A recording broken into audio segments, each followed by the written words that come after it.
বাসায় আজকে লেট হলো। কয়টা বাজে? 4:30 বাজে। 4:30 বাজে? তোমার কলেজ ছুটি হয়েছে কয়টায়? কেন? তাই কই কেন? কেন মানে এটা তোমার কাছে আমি জব নিতে পারি না? আমি তোমার স্বামী না? এত জব তো দিতে পারবো না রে ভাই। এটা কেমন কথা কইলা তুমি?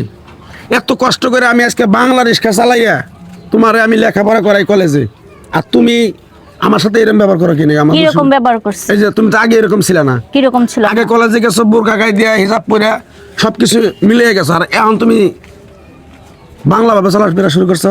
ও মা, আমার জীবন, আমার একটা কি চলার মতন স্বাধীনতা আছে না? এখন তুমি যেমনি কইবে আমার সবসময় এমনি চলা লাগবো, তুমি যেটা চাইবে এটাই আমার চলতে এটা হইবো। কথা কইলে তুমি আমারে হ্যাঁ? অপমান করে কথা কইতেছো। কেউ অপমান করে কথা কইলাম এখন কই তোমার থেকে? কেউ আসল না। আমি তোমার আজকে 10 বছর ধরে বিয়ে করছি, আজকে তোমার আমি লেখাপড়া করাইতেছি, উচ্চ শিক্ষিত বানাইতেছি, যে বড় একটা ডাক্তার হবা। আমার স্বপ্ন রিক্সা চালায় করবো, সেই স্বপ্নটা তো তুমি নষ্ট করে দিতেছো। তো তোমার স্বপ্ন আমি নষ্ট করলাম কেমনে? তোমার কলেজ ছুটি হয় 2টায়, তুমি বাসায় আহো 5টায়।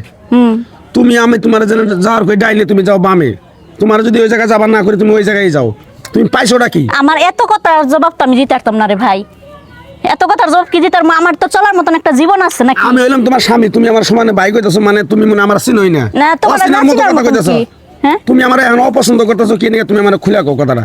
যদি তুমি আমার সংসার না করো তাহলে তুমি আমার কও। না, আমি তো তোমার কই নাই যে আমি সংসার করব না। তোমার যদি না ভালো লাগে তাহলে তুমি যাও গা। কে যামু কে না, নিয়ে? আমার যেভাবে ভালো লাগে আমি ওইভাবেই চলবো। হ্যাঁ, আমার যেভাবে ভালো লাগে আমার ওইভাবেই চলবো। এটা কোনো কথা হইলো? এটাই কথা।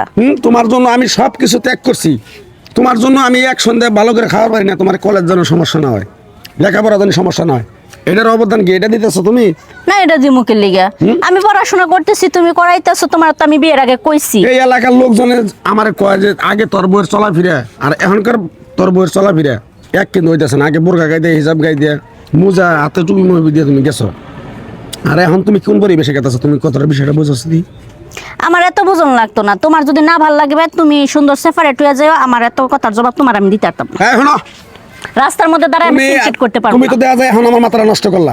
আমার এত তোমার সমস্যা লাগে, খাও খাও। তুমি যদি আমার ভাত না খাও তুমি আমার এক ঘন্টা লাগবে যাবা। কি হয়েছে আপনার? আর আমি যত টাকা তোমার পিছনে নষ্ট করছি, খরচ করছি, এই টাকাটি দিয়ে তারপর যাবি। মানে রাস্তার মধ্যে দাঁড়ায় তোমার সিনকেট করতে হইব। সিনকাটি করবো। হ্যাঁ? তুমি যেহেতু আমার মাথার উপরে কাটল ভেঙে খাইতেছো, দাঁড়া। এই ভাই, এই আপু, বিষয়টা কি? আপনারা রাস্তার মধ্যে ঝগড়া করতেছেন? রাস্তা হলো আমি রিক্সা চালাই। আপনার সম্পর্কে কি হন? আমার বউ, আমি মনে স্বামী। ও হাজবেন্ড ওয়াইফ? হ্যাঁ, ও আমি রিক্সা চালাই। আবার হ্যাঁ। রিক্সা চালাই আমার এই বইয়ের স্বপ্ন আমি পূরণ করতেছি। লেখাপড়া কলেজে আমি ভর্তি করে দিচ্ছি, আজকে 10 বছর ধরে বিয়ে করছি। ও আগে চলতো যেভাবে, এখন ওইভাবে চলাফেরা করে না। কেন আপু, কি সমস্যা কি আপনার? শুনে না, আরে ভাই, আমার কি একটা লাইফ আছে না? হ্যাঁ, আচ্ছা, আমি লাইফ কলেজে পড়ি। কারণ আমার বিয়ের পরে একটা মেয়ের স্বাধীনতা কিন্তু অতটা থাকে না, স্বামীর উপর নির্ভর করে। স্বামী যা কোন? চায় তাই করতে হয়। যেহেতু উনি রিক্সা চালায়, বলতেছে যে আপনার রিক্সা চালায় কষ্ট করে, শরীরে রক্ত পানি করে আপনার লেখাপড়া করাইতেছে। মানে আপনার স্বপ্ন পূরণ করার জন্যই তো, দুজনের স্বপ্নই তো আছে যে আপনি পড়াশোনা করে বড় ধরনের একটা কিছু করেন, ডাক্তার বা ইঞ্জিনিয়ার, যে কোনো একটা কিছু হন। তো এখন আপনি পড়াশোনা করার পরে যদি ওনারে পাত্তা না দেন, বিষয়টা কেমন হলো? কোন আপনি কোন? বাতা না দাও না, আমার তো একটা জীবন আছে, চলার মতন আছে না? কোন? খালি ওর সব সময় ওর চাহিদা মতন ও যেভাবে কইব ওইভাবে কি চলতে পারবো? দুজনের মতামতে চলতে হইব, কারণ সংসার করতে গেলে একজনের কথাই তো আবার আপনার আমি ওনার স্বামী হয়ে আমি ওনারে বুঝাইতে পারি নাই।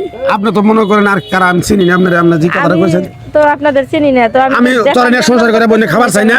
আমি বুঝছি কেন ভাই এই কথা তুই বলতেছেন আমারে কেন? কষ্ট দিয়ে তুই কেতা সদকে যা দুঃখ নাই। ইনি কিন্তু ওনার কষ্ট থেকে এই কথা বুঝতে। বলতেছে, কারণ তুই আমার তালাক দিয়ে বিয়ে যা। করার পরে কষ্ট করে তোমার যদি না ভালো লাগে তুমি আমার তালাক দিয়ে দিও, আমার কোনো সমস্যা নেই। এটা না। কোনো সমাধান হইলো আপু? এটা তো আমি তোর মানি না।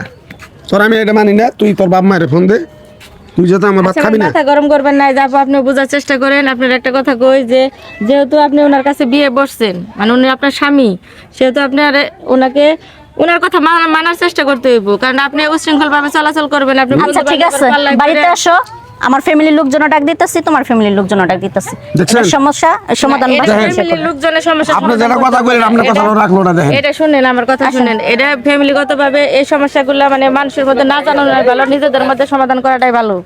তো আপনি চেষ্টা করবেন ওনার কথা মাইনা চলতে, আর ওনার সাথে একসাথে যেন সারা জীবন থাকতে পারেন। উনি আপনার স্বামী, এভাবে চলাচল করেন। আচ্ছা ঠিক আছে, আসো বাসায় আসো। অশান্তি থাকলে আচ্ছা ঠিক আছে, সংসার করতে পারবেন না আপনি। চল।